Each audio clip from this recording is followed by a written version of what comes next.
Episode 3321, How to Care for Your Heart.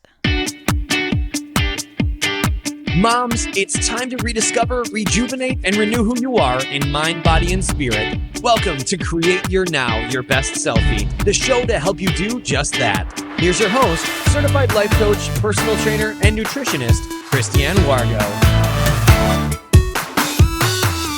Happy day. I hope you're having a fabulous dance with your week, and I hope you're enjoying the warmer weather. I think we're getting a little teaser of about 20 days till spring. Yes, mark your calendars. But in order to enjoy life, you've got to care for something so important, how to care for your heart. For those of you who are brand new to Create Your Now, welcome to this incredible family. I'm so delighted of your presence. If you already haven't had the opportunity, you'll want to head on over to createyournow.com where you can learn more and sign up for the K.I.S.S newsletter. The Keep It Simple strategy, everyday solutions to live, love, and impact. Well, this episode is brought to you by AIM, inspiring connection and community. Well, as you know, a lot is happening. Can you hear me now? Man, I can hear myself. I'm so excited. You know, I have been fighting this, whatever it is. I don't know what it is. I think it was partly from my travels, the hotel, 3 conferences, 2 hotels. Yeah, craziness. I was in Nashville for that entire time, and it's wonderful. I'm home, but I'm still traveling. I'm actually right now enjoying my grandbabies. Oh my goodness gracious. Being a grandma is the best. If you're a grandma, you totally understand. And if you're not one of these days when you're blessed to be one, oh my goodness, yes, it is fabulous. My grandma and my great grandma used to tell me, oh, you just wait, Christiane, till you become a grandma. And now I know. But with all of that, we've got to understand how important our bodies are. But a lot of times we're just going through life and we're just trying to get through the CRAP, the challenges, rejections, adversities, and problems in our life. And we're trying to figure out the dinner dishes and dogs. We've got the laundry piled up 3 stories high. Yeah, you heard me, 3 stories high, which means most of the time it's taller than our house. It reaches beyond the ceiling. And then we're looking at things going, and I'm supposed to do this, and this with my kiddos. And then on top of that, it's like, and where do I get to breathe? When do I get to sleep in? Oh, wait, is that even an option? Maybe you go to bed late, get up early. Maybe you go to bed early and still get up early. Whatever your life is, I want you to take a moment. And I want you to take your hand, I don't care if it's your left hand or your right hand, and I want you to place it over your heart. Do you feel the beat? See, my grandson loves to chase me. We go back and forth. He's like, chase me, Grandma, chase me. And so I'll chase after him. He's like, no, wait, Grandma, chase you. So then he'll chase me. And then we'll go, and I kid you not, we probably run for about a mile. And then I'm like, Grandma's got to get a drink. So I get a drink, and we're just circling inside the house. We're not even running outside. We're just doing this lap around the house. And I sit down. He's like, wait, Grandma, let me feel your heartbeat. And so I taught him how he can feel my heart, not by putting his hand on my heart, because it's kind of hard to feel my beat through my chest, but he can feel it at my neck. And he puts his hands, his little fingers right there, and he looks at me, and his eyes get really big, and he feels my heartbeat. When was the last time, my friend, that you felt your heart beat? Beat for the passion of living a life God designed for you. Because taking care of your heart goes beyond just what you eat and how you exercise. Yes, all of that is important, right? But it also involves nurturing your heart holistically. It's the whole picture, physically, mentally, emotionally, spiritually. Learn how to care for your heart and soar. I can tell you, I don't feel any more alive than when I'm chasing my grandson. Round and round. And yes, sometimes when it's 9 o'clock at night, I'm like, seriously, why am I doing this? And then I thought, if I lose weight, someone's going to ask me, how did you lose all your weight? Oh, I'm chasing my grandson, literally running circles in the house. Makes for a great story, right? But it makes for a better story when our heart can take care of us, our body. It's got to pump blood all the way through it. But the problem is, if we're not taking care of our heart can't take care of us, which means we can't take care of the people that we love. And so I want you to think about your life right now, the season that you're in. When you're facing challenges, right, it puts an undeniable stress on you physically, mentally, emotionally. Your well-being matters in your overall health. But who's thinking about that in the morning? Most of the time, your weight and wrinkles get more attention. You look at that number, you walk into your closet, I have nothing to wear. I don't know how many times I've said that in my lifetime. And I'm just only a little over a half a century. But you do, you walk in there and you're like, I have nothing to wear. You get on the scale and you're like, I hate that number. I hate that number. Just a couple days ago, my girlfriend said, oh, Christine, this is where I'm at. And oh, by the way, I've got to make some changes. Why is it that we have these freak out moments, but we're not willing to do what we need to do every single day so we don't have freak out moments? Have you considered your overall well-being? Have you considered your heart as it beats? So when you go and you have a yearly checkup, I want you to think about not only having discussions with your physician, your medical provider for your physical health, but I also want you to have discussions about your mental health too. Care for your heart holistically. That is your K.I.S.S to keep it simple strategy. Care for your heart holistically. You've got to look at the overall picture of your well-being. Because I know you've got people on this earth that you love. And you want to love them the best that you can. But you cannot do that when you are not taking care of yourself. Last night, believe it or not, I actually went to bed early. I was in bed before 10:30. Now, my grandson, on the other hand, was pushing the envelope, and he did not want to go to sleep. He went to bed at about 9:30-ish, which was an hour later than what they had planned. But life happens, and, you just kind of get into this other routine. And so he climbs into bed, but he is so wired for fire, and he just wants to play. He's like, this is awesome. And I'm like, no, it's not. We've got to rest. Grandma's got to go to sleep, or I won't be able to get up with you and play in the morning. I said, we have to take care of our body. I think I had that discussion with him 4 times last night. And then finally, a little after 10:15, 10:20, off he fell asleep. I wish that we would really care for our bodies the way that we really need to. But most of the time we're putting it on the back burner. I know.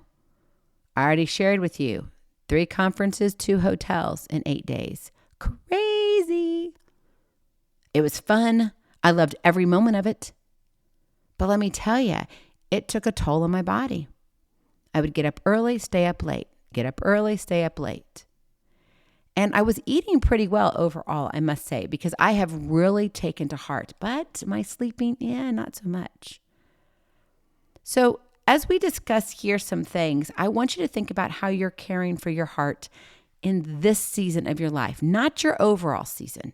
This season right now, where you are, this moment in time is what counts. Not tomorrow, not yesterday, but right now. So number 1, eat and exercise well. Consuming a balanced diet rich in fruits, vegetables, and whole grains while staying physically active is essential for heart health. And quite frankly, you probably need to be adding supplements, but have that discussion with your medical provider, with your physician. According to Dr. Rita Redberg, a cardiologist, eating a diet that is rich in fruits, vegetables, whole grains, and healthy fats is good for the heart. Now, I will say this.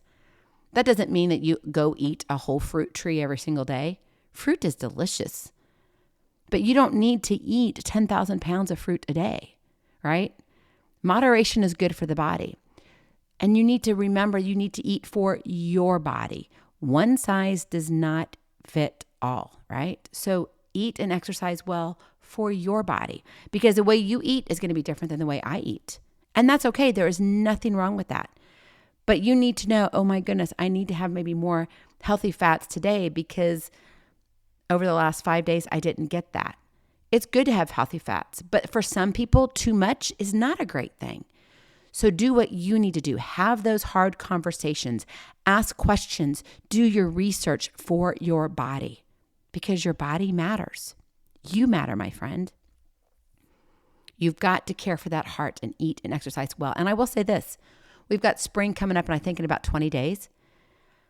What happens? The sun comes up, stays up longer, right? We have longer days, which is fabulous. I love longer days. Not so much falling back when or when you spring forward. Wait, fall back. That was last season. Spring forward. Yeah, we lose an hour. I never liked that part, but I do like longer days. And so when you're caring for yourself, right, that means you also have to care for your cells. cells. Hydrate, please. Hydrate, hydrate, hydrate. Most of us are walking around dehydrated. In fact, right now, as I'm recording this, do you hear that? That's my water bottle right here. I literally have a water bottle with me at all times. I carry water with me in the back of my vehicle. Not just because, it's because I need to. Because if I drink all my water, I'd much rather pull over and have to stop somewhere and go to the bathroom than not be hydrated. And unfortunately, most of us are walking around dehydrated. So aim to drink 1 liter a day minimum. And if you really want to have optimal health, go for 2 liters a day. Now, I'll tell you this, my secret, I have to do 3. Yeah, I have to do 3 liters. That's just what it is. But that's my body. Remember, it may be too much for you. So know your body. Ask questions with your medical provider. And if you're one who does a lot of working out and you're doing strength training, you need to increase your water. Because what happens is this, I don't care how good you eat and how well you exercise, if your cells are not hydrated, you will not reap the benefits and the rewards of your hard work because your cells won't be able to handle it. And it'll be an internal battle. You do not want that. So eat and exercise well. Number 2, meditate always. Incorporate meditation and mindfulness practices into your daily routine. And when you do that, it can significantly reduce stress levels and improve cardiovascular health. Remember your heartbeat? Yeah, feel your heart. It's important that you know it's there. It's working for you. So don't work against it. Professor John Teasdale once said, meditation is the discovery that the point of life is always arrived at in the immediate moment. What did we just talk about? It's not about tomorrow. It's not about yesterday. It's about this moment. It's called presence. Your presence matters. And I want you to be so present in your everyday that you are so observant. You're so on point. But in order to do that, right, you still got to eat and exercise well. You got to hydrate. And then you've got to meditate. And meditate, some people are like, gosh, Christine, do I have to sit in a corner and like do weird things and hold my arms and light candles and all this? You can do that if that's really what sets you up for success when it comes to quiet. But you can also just sit down in your comfy recliner or your rocking chair. You can grab your Bible if you want. You can put on praise music. You can be walking around cleaning and folding laundry and you can meditate. We all do it differently. I know for me, when I was going through my tornado of life back in the day, it was over a decade ago now, and I would work out to music and that was my praise time.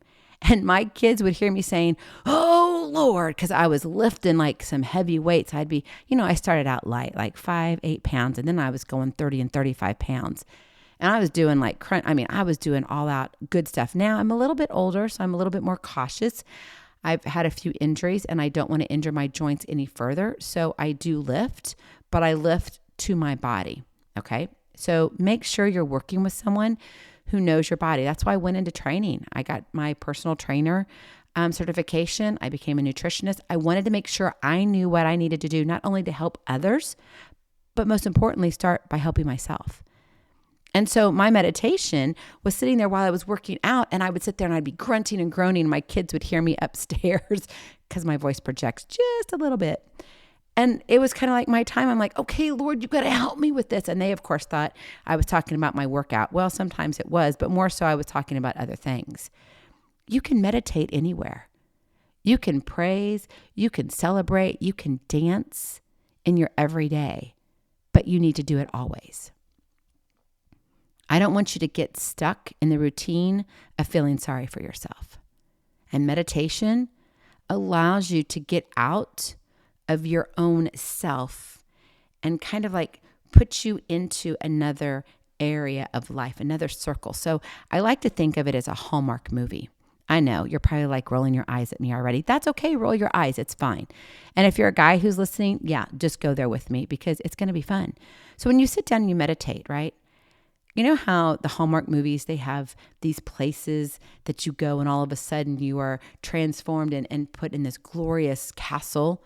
Yeah, wouldn't that be nice if life was really like that? But we know we just don't end up in a castle. It's fun to dream, but why not do that when you meditate? So put yourself in another area that allows you to focus on what you need to truly focus on.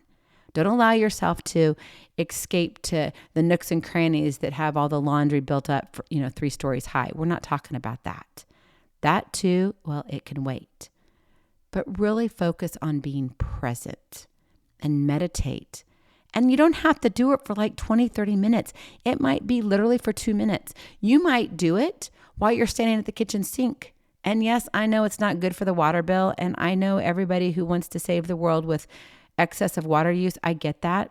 But let's just say you have the water running and you're doing the dishes, but you just kind of feel this, like this heaviness. Stop for a moment. And if the water runs, guess what? That's soothing to the ears. That's music to the heart. And just meditate there for just a moment. Now, make sure you're balanced, by the way, because I don't want you passing out or falling down because you're too in the moment. Yes, I've heard stories about that. So just make sure you're in a safe place so you can't hurt yourself. As in, like, if you fall down or you get too weak in the knees or whatever, like I'm being serious here. Safety first, always. But you can meditate, and it may only be for 30, 60, 90 seconds. It doesn't have to be something that goes on and on and on forever, right? But these are ways you can care for your heart holistically. And finally, number 3, reflect often. Taking time to reflect on your emotions and thoughts and experiences can help you understand and better yourself and promote emotional well-being. That means saying, gosh, did I do what I really needed to do? It's also a time of gratitude. Wow, Lord, thanks for these little blessings, the God winks in your life. Reflective journaling is a great way, or just sitting quietly to process your feelings. I know for me, when I was a little girl, I was living in Hawaii at the time. I was in high school, and I had this canopy bed. Still to this day, love that white canopy bed. And it sat along this long wall, and I had the door that came into my room, and on the other side, then there was the bed, and on the other side was the door to my closet, of which I had this adorable little gecko that took care of all my bugs all the time. Yes, in Hawaii, you have geckos, and they live in your house. And so I had my little gecko, and he would live in the closet, but I would leave it open enough so he could come in and out. And yes, he was small enough he could slip under the crack, but I didn't want him to have to work that hard. So I left the door open just a little bit. So my canopy bed, it was a twin canopy bed, and it sat between those 2 doors, and it was solid white. It was beautiful. And I could remember, in my front of my room, by the way, on the opposite wall was nothing but these big, huge windows. And I would just lay down, whether it was during the day or at night. And I would put my head on my pillow, and I would just reflect over what happened, the conversations I had. I would ask myself, how could I be kinder in this situation? Was I too mean here? How could I love more unconditionally? I asked myself these questions at a very young age. What is it for you? Where can you lay? And let all of your CRAP of life melt away, and you just reflect. Maybe for you it's in the shower. I don't know. But find those key spots and have that time of reflection, right? Because I'm telling you, they are powerful tools when it comes to your heart health. Life is not what it presents you, but what you present to yourself in life. So how you see yourself, your presence matters. Tony Robbins said this, the quality of your life is the quality of your emotions. By nourishing your heart through healthy habits and mindfulness and self-reflection, you get to cultivate a resilient spirit that propels you forward even when you face adversity. Don't get caught up in the CRAP of life. Yes, we got to deal with it. Yes, we've got to be honest about where we are. But you also have to commit to caring for your heart, physically, emotionally, and spiritually, so you can live your best selfie. My friend, the best is yet to come. Go in peace, be present, be incredible, be you. I love you so very much. I cannot wait to see you on the other side. Blessings, hugs, and lots of love. We'll talk to you real soon. Have a glorious, blessed day. Bye-bye. Feeling inspired, ready to train for life and love your journey? Visit createyournow.com for more incredible resources to help you along the way. We'll see you next time on Create Your Now, Your Best Selfie. And remember, always be sure you consult your physician before beginning any health and fitness plan.